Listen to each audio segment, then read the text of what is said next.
Kedua pengusaha itu disuruh meminta atau membujuk Presiden Soekarno untuk menyerahkan pemerintahan sehari-hari kepada Soeharto. Soekarno tetap menjadi presiden, tetapi pemerintahan sehari-hari itu dipegang atau diserahkan kepada Soeharto. Ucap Asfi Warman.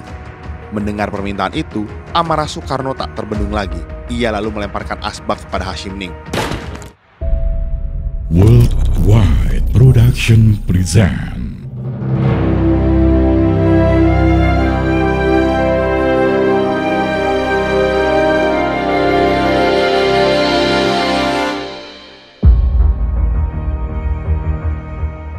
Dikutip dari Historia, peristiwa penandatanganan Super Semar pada 11 Maret 1966 bukanlah peristiwa yang berdiri sendiri.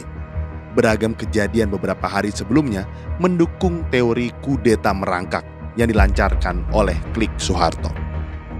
Menurut sejarawan Asfi Warman Adam, dalam dialog sejarah Super Semar, kontroversi arsip surat peralihan kekuasaan Soekarno ke Soeharto, Jumat 12 Maret 2021 di YouTube dan Facebook History.id, sejak 9 Maret, Soekarno telah didesak untuk menyerahkan kekuasaan. Pada 9 Maret 1966, dua pengusaha yang dekat dengan Bung Karno, yakni Dasat dan Hasyim Ning, datang ke Istana Bogor. Kedua pengusaha itu diutus oleh Alamsyah Ratu Prawira Negara dan membawa surat dari Soeharto. Isi surat itu adalah Soekarno diminta menyerahkan tampuk kepemimpinan kepada Soeharto. Peristiwa ini diakui Hasyim Ning dan Alamsyah dalam biografi masing-masing. Kedua pengusaha itu disuruh meminta atau membujuk Presiden Soekarno untuk menyerahkan pemerintahan sehari-hari kepada Soeharto. Soekarno tetap menjadi presiden, tetapi pemerintahan sehari-hari itu dipegang atau diserahkan kepada Soeharto. Ucap Asfi Warman. Mendengar permintaan itu, amarah Soekarno tak terbendung lagi. Ia lalu melemparkan asbak kepada Hasyim Ning. Apa? Kamu disuruh Soeharto datang ke sini? Ucap Soekarno pada Hasyim sebagaimana dikutip A.A. Nafis dalam Pasang Surut Pengusaha Pejuang, autobiografi Hasyim Ning. Upaya Soeharto membujuk Soekarno melalui kedua pengusaha itu gagal, sehingga langkah yang lebih keras pun dijalankan.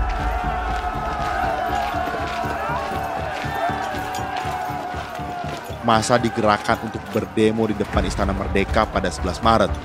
Massa itu tidak hanya berisikan para mahasiswa, terdapat juga pasukan Kostrad yang dipimpin oleh Kemal Idris. Penempatan pasukan Sarwo Edi Wibowo tanpa inisial itu dimulai akhir Februari atau awal bulan Maret 1966. Tujuannya adalah melakukan penangkapan terhadap Subandrio. Ketika Kabinet 100 Menteri bersidang, pasukan yang kami tempati mengelilingi istana mengawasi mereka. Ucap Kemal Idris, komandan yang menempatkan pasukan RPKAD tanpa identitas itu dalam autobiografinya Bertarung dalam Revolusi. Desakan massa yang berdemonstrasi di istana mampu menekan Soekarno hingga membuatnya menghentikan rapat dan pergi ke Istana Bogor. Soekarno ke Bogor menggunakan helikopter bersama Subandrio dan Khairul Saleh. Sementara itu, 3 jenderal yang turut dalam rapat bersama Soekarno, yakni Basuki Rahmat, Amir Mahmud, dan M. Yusuf, kemudian menemui Soeharto di rumahnya, Jalan Agus Salim. Pada waktu itu Soeharto tak menghadiri rapat kabinet karena beralasan sakit. Soeharto lalu mengutus ketiga jenderal itu ke Istana Bogor menemui Soekarno. Setelah dari Istana Bogor, mereka membawa surat perintah 11 Maret untuk Soeharto. Satu hal yang menjadi perhatian Asfi adalah bagaimana Soeharto menggambarkan peristiwa penyerahan itu. Pada 1970, peristiwa penyerahan Super Semar itu hendak dibuat dioramanya di dalam Monumen Nasional atau Monas. Rekonstruksi ulang pun dilakukan di rumah Soeharto. Rekonstruksi itu dikerjakan oleh Soeharto dan dihadiri oleh Amir Mahmud, M. Yusuf, sejarawan Nugroho Noto Susanto, dan pematung Edi Sunarso yang diminta menggarap diorama itu. Basuki Rahmat tak hadir pada rekonstruksi itu karena ia sudah meninggal. Mereka itu sebenarnya ingin melakukan rekonstruksi di sana, tetapi yang terjadi itu adalah diskusi. Ucap Asfi. Namun, bukannya berupaya untuk merekonstruksi peristiwa berdasarkan fakta sesungguhnya, mereka malah berdiskusi mengenai bagaimana sebaiknya peristiwa itu digambarkan. Apabila Soeharto digambarkan berseragam lengkap dengan bintang 4, ia akan terlihat sebagai atasan ketiga jenderal tersebut. Pada akhirnya, Soeharto digambarkan sedang terbaring sakit dan terlihat lemah. Suatu hal yang cukup penting dalam rekayasa peristiwa itu adalah bahwa Soeharto digambarkan sangat pasif dan tak terkesan menginginkan kekuasaan. Dia diam, dia pasif, dan ketiga orang jenderal itu yang mengambil prakarsa untuk ke Istana Bogor. Dan inilah yang dilakukan oleh Edi Sunarso dengan membuat diorama ini di Monas. Diorama yang rencananya dipasang pada 11 Maret 1970 itu sempat tertunda seminggu akibat banjir besar di Jakarta. Monas pun terendam.